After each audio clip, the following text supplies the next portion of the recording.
안녕하십니까. 안녕하세요. 자, 오늘 주제는 단기 매도입니다. 워낙 이제 다들 단타로 판다, 빌라도 빨리 팔 수 있다, 자극적인 광고들에 현혹되지 말자의 느낌이에요. 사실 잘한 사례들만 소개해드렸던 것 같아서 네. 그리고 이게 점점 더 자극적으로 다른 학원들을 보니까 더 자극적으로 가는 것 같더라고. 우리는 반대로 가겠다. 반대로 가야지. 바른 말을 하겠다. 거기에 섞이면 안 돼요. 거기까진 아니다 라고 이렇게 선을 긋고 싶은 거지.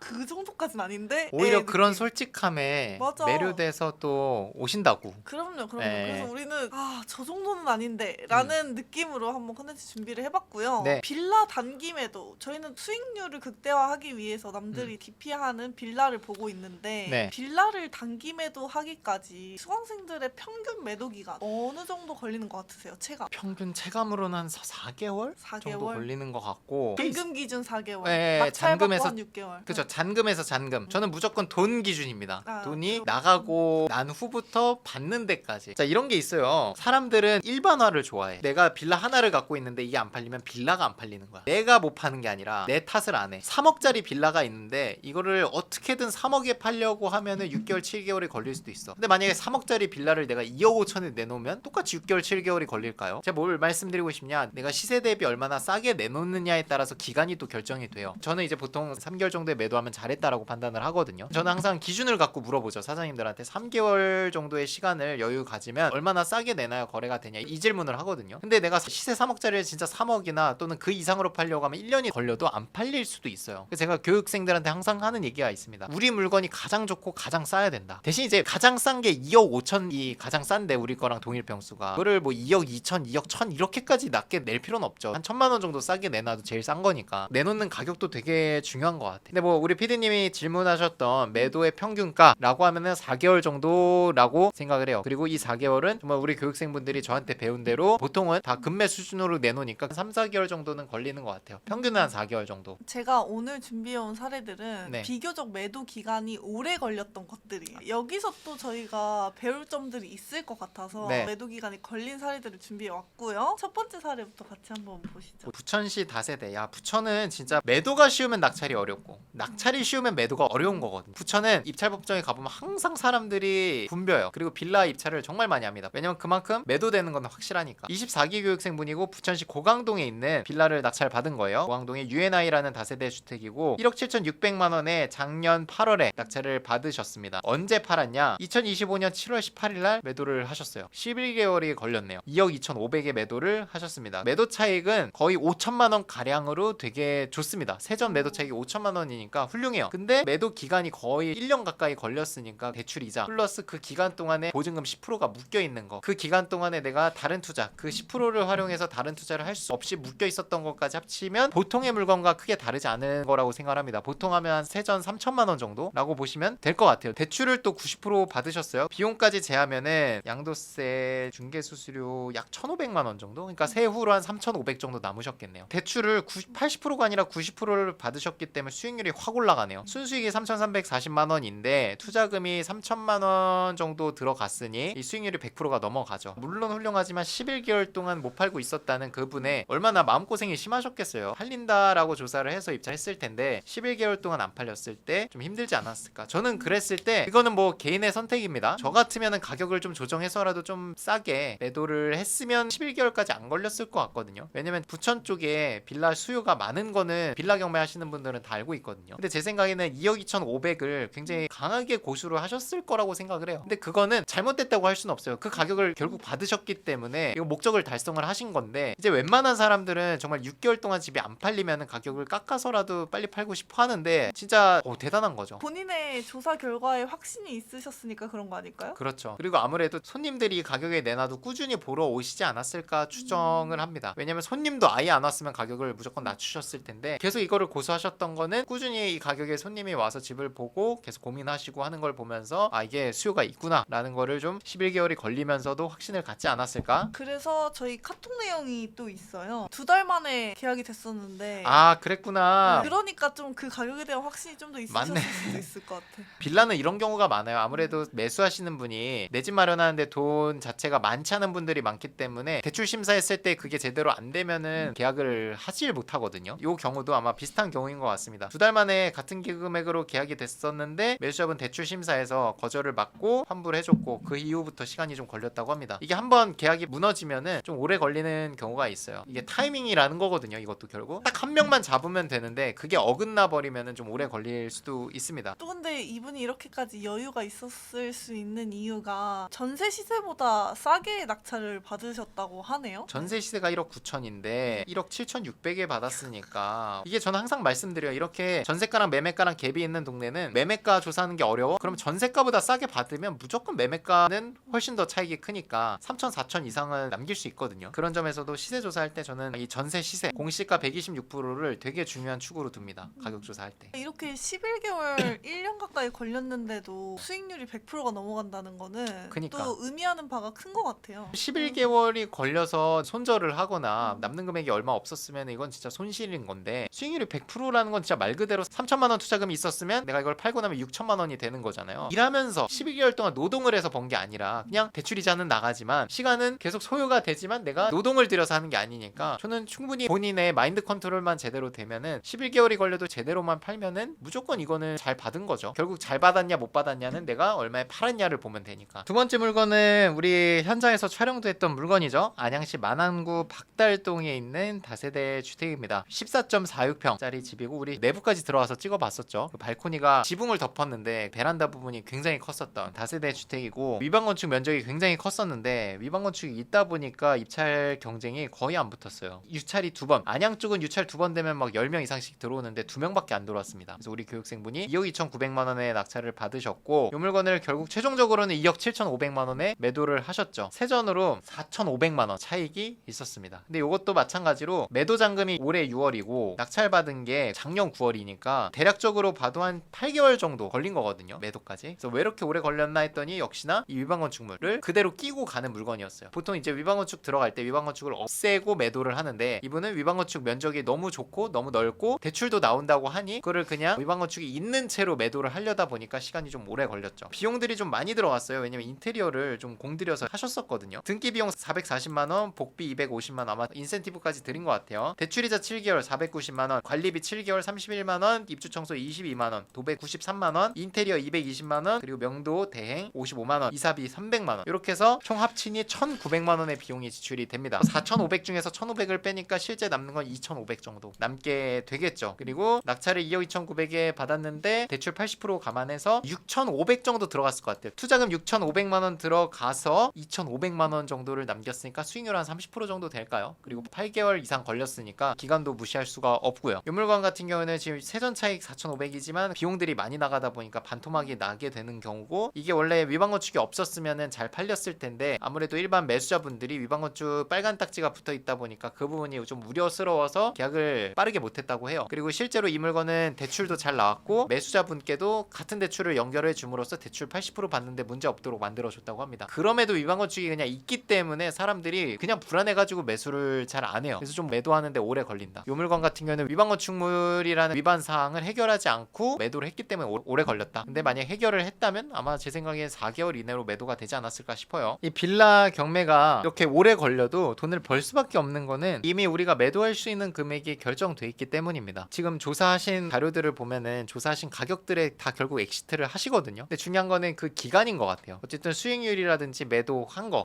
결과론적으로만 보면 매도를 잘한 거지만 기간이 뭐 3개월 4개월이 걸릴 수도 있고 6개월 이상이 걸릴 수도 있어요. 운이 나쁘면 진짜 뭐 7개월 8개월 이상도 될 수도 있는 거고. 근데 오래 걸려도 결국 돈을 번다는 본질은 변하지 않거든요. 정말 최악은 6개월 7개월 걸렸는데 내가 받은 가격보다도 싸게 팔아야 되는 경우가 정말 이제 사고인 건데 그런 경우는 이제 거의 없는 거죠. 제가 소개해드렸던 대부분의 케이스들이 빌라기 때문에 6개월 이상이 걸려도 손실 보는 경우가 없어요. 왜 그러냐면 빌라는 가격 변동이 없습니다. 우리가 앞전 컨텐츠 찍을 때는 손실난 사례들이 있었는데 다 아파트였어요. 아파트는 가격이 빠지면 수천만 원씩 떨어집니다. 그러다 보면 내가 2천만 원 싸게 사는데 3천만 원이 빠지면 마이너스 1000이에요. 근데 빌라는 안 빠져요. 서울 경기 재개발 이런 데를 제외하고 일반적인 빌라를 놓고 봤을 때 가격이 오르지도 않지만 떨어지지도 않아요. 그렇기 때문에 저는 오히려 그게 가격 안정성 가능성이 훨씬 더 크다. 왜냐면 내가 3개월 안에 팔릴 거로 조사를 하고 낙찰을 받았지만 안 팔릴 수도 있거든요. 근데 6개월 7개월에 걸렸을 때 아파트는 가격 변동에 따라서 내가 플러스였던 게 마이너스가 될 수도 있다는 점에서 오히려 저는 아파트가 더 위험하다고 생각을 해요. 근데 빌라는 가격이 안 빠집니다. 오르지도 않고. 그래서 6개월이 걸려도 1년이 걸려도 목표한 내가 가격 조사만 제대로 했으면 그 가격에 매도가 반드시 된다라고 생각을 해요. 그런 점이 이제 또 빌라 경매 또 강점이라고 할 수 있겠고, 교육생분들 시세 조사하는 그 툴들이 여러 개가 있거든요. 전화도 해보고 뭐 데이터로 뽑아보는 방법도 있는데 그걸 총망라해서 낙찰을 싸게 받으시니까 거기서 실수를 하지 않아요. 빌라 경매를 했는데 가격 조사를 잘못해서 비싸게 낙찰받는 경우는 보통은 이런 좀 과학적인 근거로 입찰을 한 게 아니라 그냥 몇 군데 전화해보고 그냥 입찰하는 경우, 이러면 진짜 사고 날 수 있어요. 반드시 손품 조사하는 방법도 아셔야 되고 전화 조사에서 질문도 잘해야 됩니다. 내가 경매 입찰자로서 조사를 해야 되는데 뭐 예를 들면 매수인 입장에서 조사를 해버렸다. 그럼 가격을 높게 부르시거든요, 사장님들이. 내가 그 가격을 보고 입찰했다가 2천만 원, 3천만 원 싸게 받았다고 생각을 했는데 실제 집주인 입장에서 전화를 해보니까 그 가격이 시세라는 거죠. 그런 경우도 정말 많아요. 조심하셔야 된다 말씀을 드립니다. 질문을 많이 하시는 게 네. 단기 매도 하려다가 세를 맞추는 게 가능하냐 뭐 이런 것도 질문 많이 하시더라고요. 가능해요. 매매 사업자 요즘 대출 이슈가 있으면서 이번에 가계대출 받으면 전입 의무가 들어갔잖아요. 그거를 피하고자 이제 매매 사업자 대출로 많이 말씀을 드렸는데, 매매 사업자 대출은 기본적으로는 전입 신고를 하면 안 되죠, 집주인이. 그러면 세를 두는 건 어떠냐? 그것 또한 집주인이 전입하는 게 아니니까 세를 맞춰도 됩니다. 다만 여기서의 문제는 매매 사업자로서 대출 받아서 세를 받았다라는 거는 어디서 문제가 되냐면, 집을 팔았을 때 매매 사업자가 인정이 안 될 수가 있습니다. 아니 너 집 팔 목적으로 샀으면 세를 드리는 게 아니라 이거 공실로 팔았어야지 왜 세를 드렸어? 라고 국세청에서 문제 제기를 할 수가 있거든요. 결국 세를 받는다는 거는 2년 이상 보유를 한다. 왜냐면 계약 기간이 보통 2년이니까 최소 2년 이상 보유를 한다라고 하면은 결국 매매 사업자로 파나 개인으로 파나 차이가 없거든요. 개인으로 팔아도 기본 세율이니까 세율이 똑같아요. 그래서 그런 점에서 봤을 때 그러면 월세나 전세를 드릴 거다 하면은 2년보다 짧은 기간에 팔 게 아니면 저는 뭐 세를 드리는 건 괜찮다고 봅니다. 대출은 매매 사업자로 하고 나중에 매도할 땐 개인으로 파는 거는 문제 제기 안 해요. 그거는 알고 계시면 좋겠고요. 단기 매도하다가 잘 안 됐을 때 세를 맞추는 경우 보유를 하겠다라고 하는 것도 저는 뭐 무조건 나쁜 판단이라고 생각은 안 합니다. 왜냐면 장기적으로 가격이 올라갈 수 있는 동네가 있기 때문에, 빌라여도. 그런 데가 이제 특히나 이제 서울, 경기도 핵심부는 빌라여도 가격이 되게 비싼 동네, 그리고 오르는 동네가 있거든요. 그런 데는 단타 매도보다는 오히려 세를 두고 2년 뒤에 매도해서 차익을 더 크게 만드는 것도 좋은 방법일 수 있겠죠. 그리고 내가 경매로 싸게 샀기 때문에 세를 맞췄을 때 수익률도 엄청나죠. 투자금이 다 회수되는 경우도 있고, 월세 수익률이 그냥 내가 일반 매수하는 것보다도 훨씬 더 좋죠. 대출도 더 잘 나오고, 묶인 돈이 적고, 싸게 샀기 때문에 나가는 이자도 적고 해서 그 월세는 시세대로 받을 수 있고, 그런 점에서 월세 수익률도 상당히 좋다라는 거 말씀을 드리고 싶습니다. 그리고 또 하나, 대형 평수 아파트들도 보유하는 거 괜찮다고 생각을 해요. 왜 그러냐면 대형 평수를 안 짓고 있어요. 지금 대형 평수 40평짜리를 15평, 20평으로 쪼개서 짓지 40평을 짓지 않거든요. 장기적으로 또 대형 평수가 희소성이 생기면서 가격이 좀 올라갈 수도 있지 않을까 생각을 합니다. 자, 그래서 경매를 통해서 돈을 벌고자 하는 분들이 정말 많이 저희 채널을 시청하시는 걸로 아는데, 경매를 잘하는 거는 진짜 그냥 꾸준히 하는 겁니다. 꾸준히 하다 보면 뭐 강제 집행을 할 때도 있고, 뭐 마이너스가 날 때도 있고, 그냥 또이또이가 될 수도 있죠. 분명한 거는 10번의 케이스 중에 그거는 정말 한두 번 정도도 나오기 힘든 케이스라는 거예요. 나머지 7번, 8번,